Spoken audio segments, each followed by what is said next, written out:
The worst thing you can do to a child is shut them out. Shut them out of your love as a parent, ignore their needs, exclude them from the family, and just act like it's no big deal at all. What amazes me about some of the people in our community here who watch the videos and comment and share their stories is how they rise up with this extraordinary strength and an ability to love and live their lives. And the only thing wrong is that they carry this doubt that they did something wrong. My letter today is from a woman I'll call Josie, and she writes, "Dear Crappy Childhood Fairy, when I first imagined writing this letter, I was a teary-eyed mess, but right now I feel more clear-headed and aware of what I actually need help with. I have a tendency toward delusion and sugarcoating, so I appreciate directness and will try to be as direct and concise as I can be."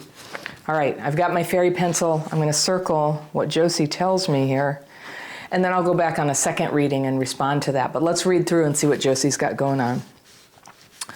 For years, I thought my family hated me. I never felt like I got the amount of love I needed or wanted from them. As the oldest girl in an immigrant household, I was always expected to take care of my little brothers and sisters, and my needs and wants never mattered. For example, I remember taking my little sister to dance classes where some of the girls were my age, but taking dance classes was never an option for me. I cooked and cleaned up for them. Having a recent conversation with my brother where I explained that I hated feeling like the maid of the family, he said, No, you were just big sis," which made me angrier than I could verbalize to him. I felt like part of it was the way I looked. My skin is darker and my hair is kinkier than anyone else's in the family. My parents told us it was because my mom drank colas when she was pregnant with me, and so none of us were allowed to drink colas as a kid. I guess so no one else would look like me. But I also know or think that it was part of my mom's programming. She was the oldest girl in her family and was treated poorly by my grandmother and did all the terrible things she said my grandma did to her, to me. Things like getting all her other kids nice Christmas gifts and then getting my mother nothing, or celebrating their birthdays and not my mother's. My mom did this to me my entire childhood. But lucky for me, I'm great with delusion. I would save all year and get myself gifts for my birthday and bake my own cake and invite everyone to celebrate with me. I would secretly wrap my own Christmas gifts and put them under the tree and pretend that other people had gotten those gifts for me. Whew. After a series of events happened, like my family renting out an event hall and throwing a surprise birthday party for my little brother without ever inviting me or telling me about it, and like my other little brother taking advantage of me while everyone in the family knew what he was doing and didn't tell me about it, I came to a conclusion that actually seems closer to reality, which is that my family doesn't hate me, they're just indifferent to me, and that hurts me a lot. I want to be loved by them, and I cannot make them love me. I have been getting better with the truth and with facing reality and creating some detachment. However, I just found something out a couple days ago that really shook me to the core, and here comes where I need advice. My mom and I were talking about the increasing cost of health insurance, and she started reminiscing on when she had great insurance when we were kids. And I told her I never got to experience that because I was never allowed on her insurance. And I repeated what she had always told me. There was a limit of people allowed on her health insurance, and so my little brothers and sisters had to be on it, and me and my brother couldn't because we're the oldest. This time around, she revealed the truth that it would have cost an additional $200 a month to have me and my brother on it, and my brother never got sick, so she didn't think it was worth it. I kept my composure and just asked, but what about me? I was a sick kid and had always been one. I had heart issues that required me to see a specialist and to take ongoing medication from age 10 until I finally stopped at age 23. She just said, well, you always just took care of yourself.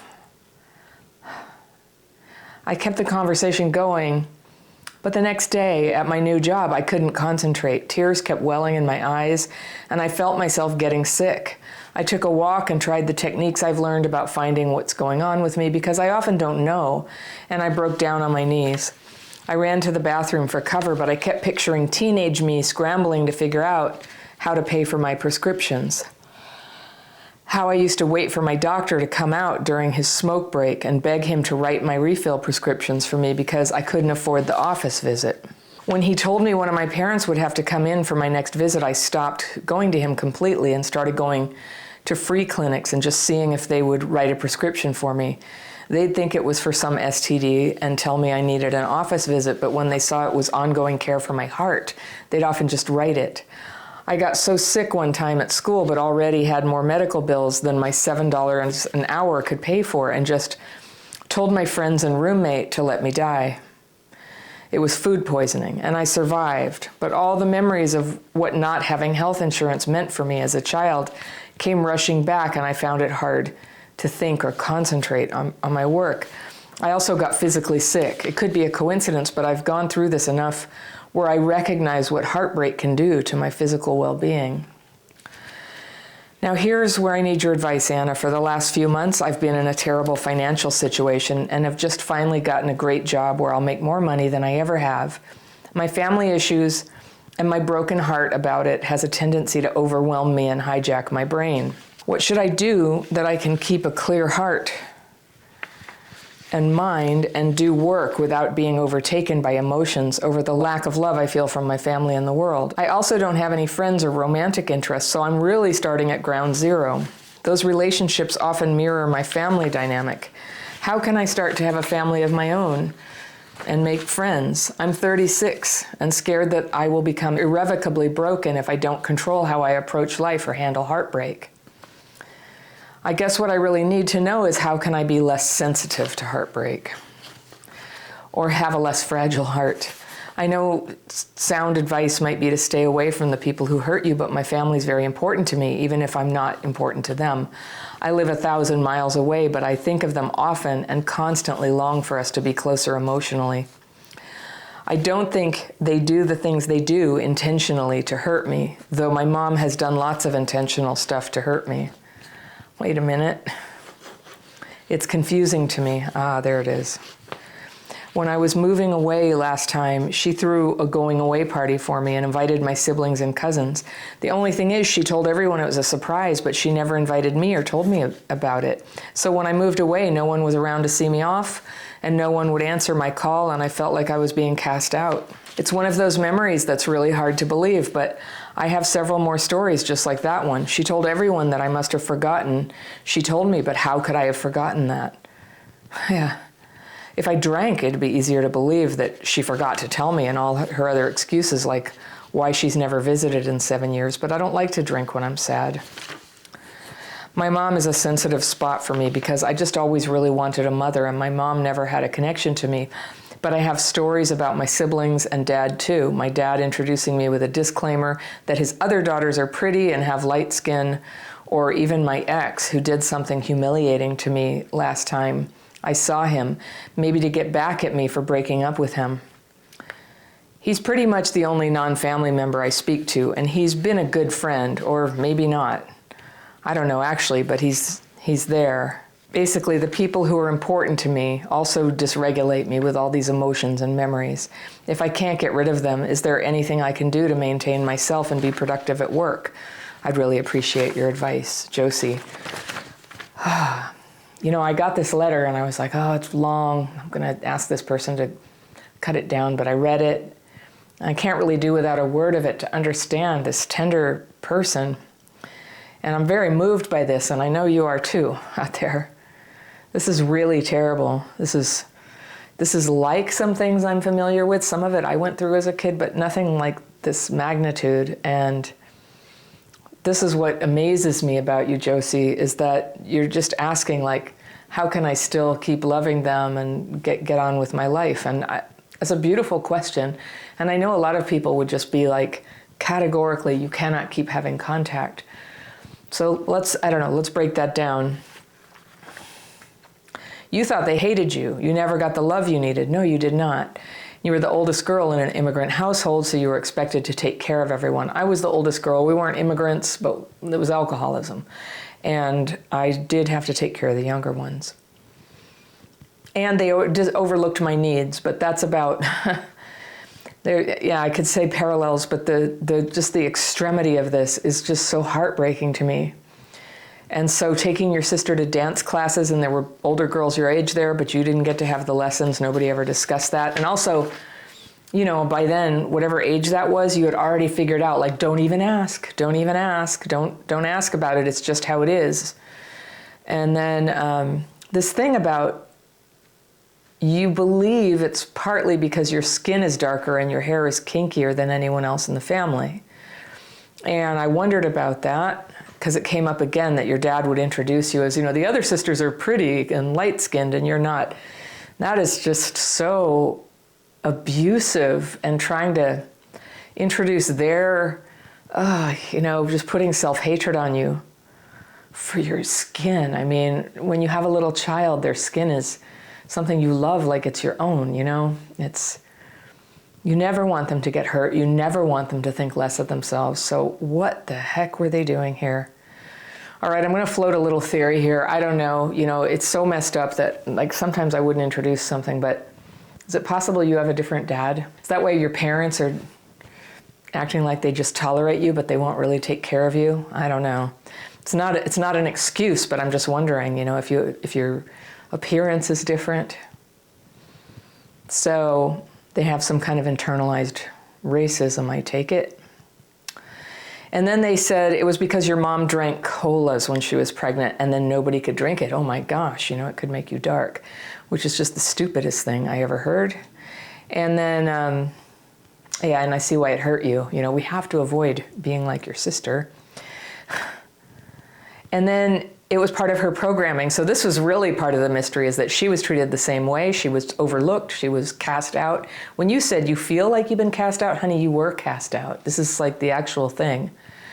So supposedly your mom was cast out, and now she's doing the same thing to you.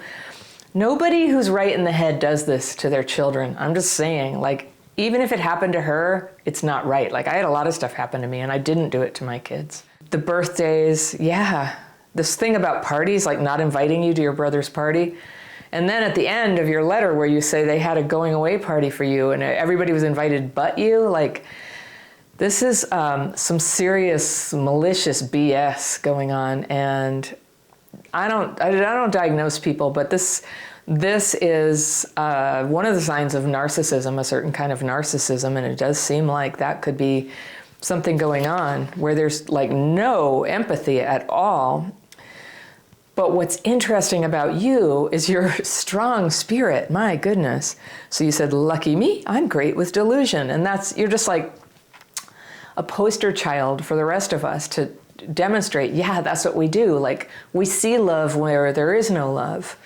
And I would have expected with this background, I was going to get a limerence letter from you, and that's not what's going on. So that's cool.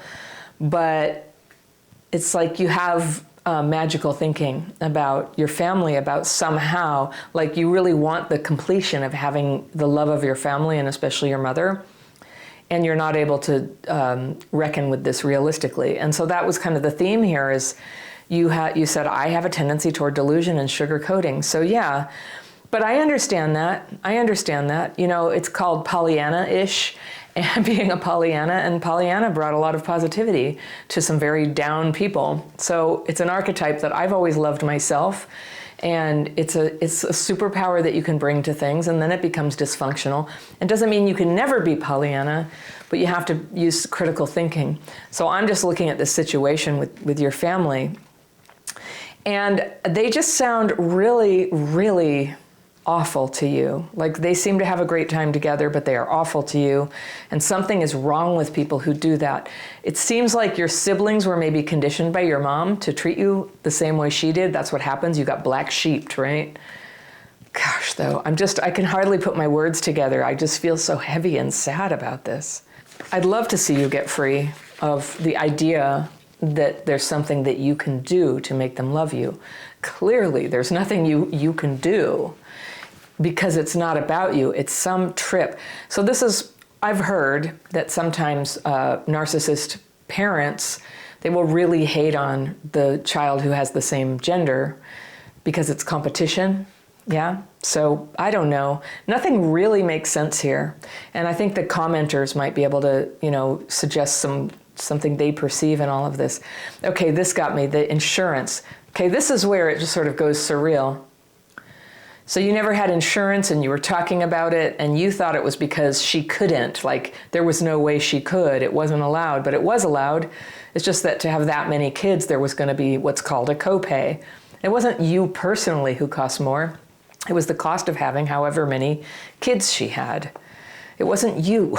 I just want to tell you that, like it's not your fault it was $200 or your brother's fault it was $200 because of the number of kids and the plan covering X number of kids and not that many, which is a bummer too in its own right. But she told you she couldn't, and then she just mentioned your brother.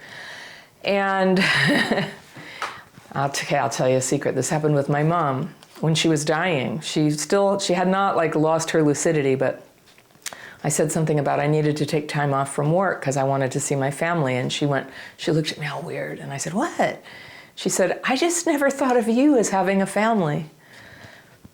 And that was in a way helpful to me because when they do something this crazy, then it's just clear. It's like you're off the hook. It's nothing you did and nothing you do can change it. So what you have here is a very practical problem. Oh, this thing about the heart though, I just have to address this, Josie.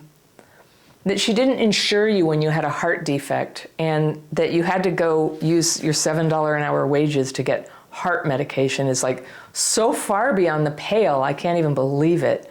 I do believe you though, I do believe you. I'm not saying I don't believe you, I'm just saying I just can't believe that somebody got away with such abuse. That's just, like what's the word for that kind of abuse? What's the word for it? It's like intentionally cruel neglect. And you needed the medicine, and then you go, and your story, this is why I believe you, your little details of like, they'd think it was an STD, they would, right? And then they're like, oh, it's heart medicine, sure, here you go. And then getting food poisoning and thinking you're dying and feeling that full weight of like, I don't have anybody. So I want to talk to you about that. So you started a new job, and what you're worried about is doing well is going to kick up the dust on all these feelings of loss and incompletion and the way your family has not given you the love that you deserve and want. See, I'm not going to say need. I'm going to have to like draw the line here and say, you actually don't need their love. It's a tragedy. They didn't give it to you. You can't ever get back that time when they were supposed to give it, but you can make a wonderful life right now. And part of it, I think, is just facing reality. Like we're all in this boat, right? To see the reality of our condition when we have CBTSD. We know that we have quirky ways of seeing things and sort of self-sabotaging behaviors. And the solution is always going to begin when we can face honestly the reality of our condition, which I think you have because you say, I do this delusion thing. You know you're doing it. You know it's a delusion, but you can't stop and it upsets you and it leaks into your work and it sabotages your ability to do a good job. This is a quality problem, Josie. I'm proud of you for getting this far, that you can be confronting this problem that basically we all have, that the trauma leaks back in. It leaks back in especially when we're doing well. It leaks back in when bad things happen and it leaks in when good things happen. And you have a good thing. So this is a really good question. All right, so I want to tell you a story from my life. So there was a time, I had a boyfriend who died. I was a single mom. I had 2 kids. I was very lonely, and this is the last time that I went to a therapist.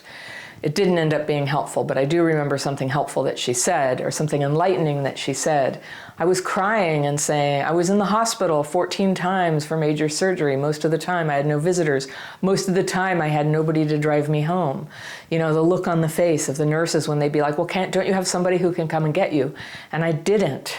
Certainly not after 14 times. I had a couple people who might do it once, and I had to use them up. And I asked her, what's wrong with me that it's like this? And she basically just did the math for me. She's like, you don't have a mom. Your sister is not in your life. You don't have a husband anymore. And those are the people who would normally take care of you and pick you up at the hospital. And those are the people who would populate your life and spend holidays with you, Josie, and be your go-to people when you had a hard day or great news or anything like that. So we're all meant to have this cast of characters, and you don't have yours. Like they're living, but they don't work. They're broken. They don't give you that. And so I really want to advocate for you and say it takes time. But you need a community of good friends. And when you grow up with trauma, like that's sometimes like feels like an impossible dream, but you can do. I have a course on how to do it. It's called Connection Boot Camp, and there's always a link to it down below in the description section if you want to check that out. You need friends, and you need people who are in the role of family, which is usually going to be a partner. And so you say you're 36, you'd like to have a family of your own, and you want to heal and you want to do that. So yeah, it's time to get a partner. And getting a partner is wake-up call time, because if you're still entangled with your family and still trying to get their validation and set things right with them by, I don't know, somehow like mentally or tap dancing nicely enough that they would finally go, oh, Josie's amazing, we made a mistake. Like, they don't sound like people who can possibly get it or produce that. It just doesn't sound like it's coming, but there are people who can do that. I'm a person who sees it. I see the greatness of you. I think we're gonna get a chorus in the comments of people sending you love and validation and support and encouragement to keep going in your life.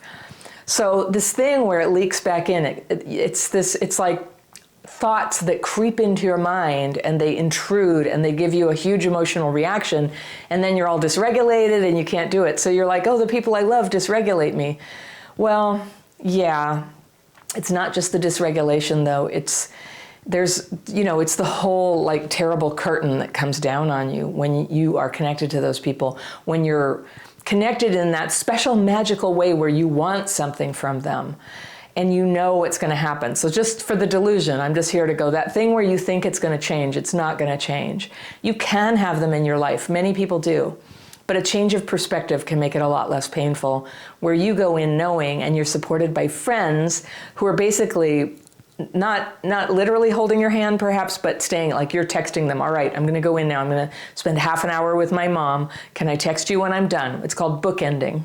And they go, yes, I'll be right here. So then you go, okay, I did it. Oh gosh, that was so intense. And they'll go, how'd it go? And you can tell them, maybe you call them, maybe you text them. And you start to tell the truth in real time about how this is going. Because when we can't tell the truth in real time, you can't wait until maybe years from now you'll be in a therapist's office and you can talk about this. Yeah, you can tell the truth then, and the therapist will care, and I care.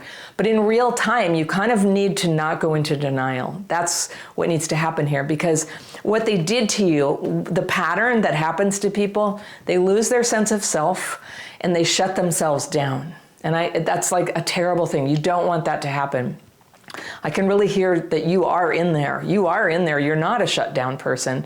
You're feeling your feelings. You're very self-aware that going into this job could be a challenge for you. I think you're doing really, really well. But that part where you don't have friends is where you have a vulnerability that could really lead to you just shutting down or trying to go back in. And all the psychological gymnastics you have to do to make that work, the things you have to tell yourself about yourself to justify the way they treat you, the way they see you. They don't see you at all. So what friends can do is help you have a thought barrier there where it's like, I hear what they're saying, I see what they're doing. It does hurt my feelings, but I know it's not true. That would empower you to be able to have some visits with them. But you really may want to look at my Ninja Boundaries video about that. There's a way that you can visit really difficult people, but you have to completely eliminate your expectation that they're going to give you something better than they ever did before. It's really just about making a conscious decision that you want to pay a visit, you want to see how they're doing or say hello or give them a present or whatever, but you have to really be self-disciplined and do your homework and prepare not to think if I give them a present, they'll give me a present. They're not, right? Or if they do, well, whoop-de-doo. And if you tell them, look, I love you, I miss you, they're going to tell me. Again, if they do, we are in a whole context here where it's simply not a supportive relationship. It's not the person that you can go to. That person isn't in your family where you can just say, gosh, I'm feeling a lot of doubt about something. Can you help me figure out what's the right thing to do? They're not your people, but your people exist. If you want to come into our membership program here, we would love to have you. We are your people. We get it.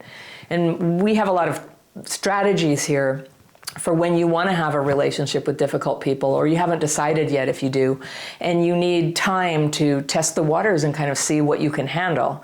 And to be honest with other people, when you say, oh yeah, I can handle this, it's fine. Like when you're honest with other people, it's easier to acknowledge things that you can't handle, things that are too much, when you have to take a break. So it's just a very positive thing. And you get to watch how other people, how they handle their difficult family relationships. I mean, we have some doozies here. Yours makes me so sad. It's so wrong. It's just so wrong. Something is so wrong with your mom and how she kind of brainwashed the family about you. So I do favor you having lots and lots of space from them and hanging out with people who think you're great, so that you can start to reprogram yourself, get out of the brainwashing. You know, you're not this terrible person who deserves it. And you also don't have to live in fantasy to get every little bit of happiness you ever have. You can have that in the real world. You sound lovely. You sound caring and compassionate, and great things are in you. When somebody lives through something like this and has the insight that you're demonstrating about knowing that it's hard for you to accept reality, and, you know, struggling with good questions of, you know, how do I make sure I show up for my job? I just have so much confidence in you, Josie. I have a good feeling about you, that as you begin to practice setting this inner boundary, and the boundary, there's boundaries in between, like all in and all out. You can have medium boundaries and you can move the boundary as needed.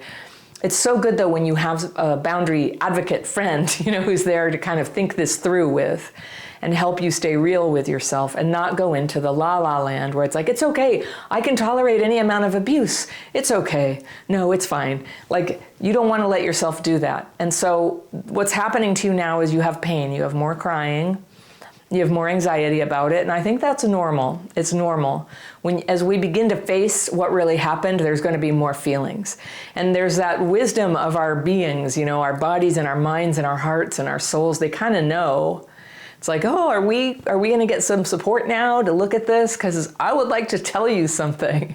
When people do my daily practice technique, which, by the way, you might like that. It's a free course. Anybody can take it.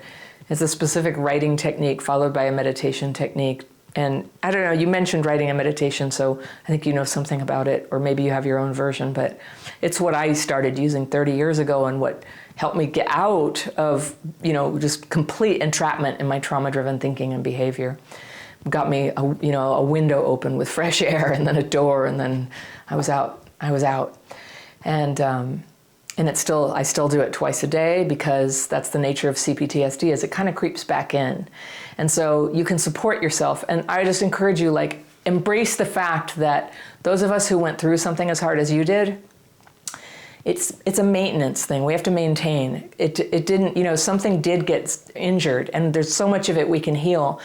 And some of it, you might get like an insight that will permanently help you with something, but a lot of it is just maintenance to kind of keep yourself in a good, aware, regulated, supported space. That is so much of the object of the game. It's why isolation is just terrible for people who are going through what you're going through. So that is what I recommend you make your priority, not your family. You can figure that out later. But friendships. One thing you could try is a 12-step group too, and that's definitely what I did. I was at that alone place. I didn't know who to turn to, and I started going to meetings. And you would qualify for the Adult Children of Alcoholics and Other Dysfunctional Families 12-step fellowship, and it's pretty neat. And I encourage you to check it out. You can look it up online, and there's meetings in person and online, and a lot of people who are, you know, there to connect with you if you feel like you want to check that out. So I always say the same thing when people are trying to make a big change like you are. You need tools that work for you, and you need support of people who get you. So you can find that here, 12-step programs. Perhaps you'll find it in some group out there with a therapist. But don't just let this go. Like, just promise yourself you're going to take this step to support yourself, to make this transition into the world and this wonderful job. And congratulations on landing a good job. Well done. For people watching this, if you don't really know where to start with your trauma, my foundational course is called Healing Childhood PTSD. And you can actually go look at what's in that course, what's it all about, how long does it take to take it. It's online. Click right here, and I'll see you very soon.